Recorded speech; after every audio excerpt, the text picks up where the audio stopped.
Merci Madame la Présidente, Monsieur le Ministre, mes chers collègues. Je n'arrive pas à me résigner à obéir à l'absurde.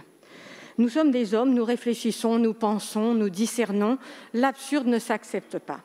Avec ce pass vaccinal, aujourd'hui, tel qu'il va être peut-être voté, on peut donc tout à fait être au restaurant à côté de quelqu'un qui a son schéma vaccinal, mais qui est positif, on le sait, mais on ne peut pas être à côté de quelqu'un qui, certes, n'est pas vacciné, mais est négatif, a fait un test PCR.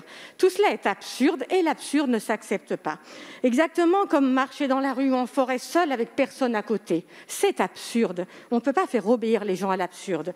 Interdire la boisson, là, debout ou assis, ou boire dans un établissement sportif, on sait bien qu'on a besoin de boire quand on fait du sport, c'est absurde.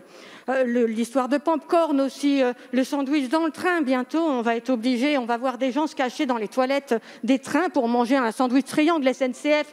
On ne peut pas faire obéir les gens à l'absurde. Le nombre de présents, il fallait des pourcentages de volume. On l'avait dit l'année dernière, 50 personnes dans une chapelle ou dans une cathédrale, c'est pas pareil. Eh bien, vous refaites la même erreur avec les jauges. C'est un pourcentage de volume qu'il faut.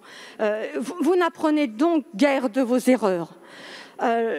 C'est idem, pareil pour les 2000 personnes, pareil pour les cérémonies de vœux.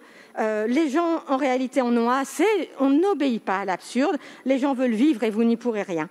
On crée deux sociétés, les uns contre les autres, et vous prétendez rassembler. Vous voulez même interdire de travailler. On n'interdit pas de travailler, on encourage au contraire. On ne vit pas finalement avec le virus, mais on ne vit plus, on vit sous pression et discriminé. Je ne parle même pas des enfants qui vont porter le masque dès 6 ans, et on verra les dégâts que ça fait quand on sait que la pensée, le langage structure la pensée, et nos personnes âgées qui se laissent glisser. Je demande donc évidemment la suppression de l'absurdité de vos injonctions gouvernementales pour ne pas oublier ce que sont les hommes. Je vous remercie.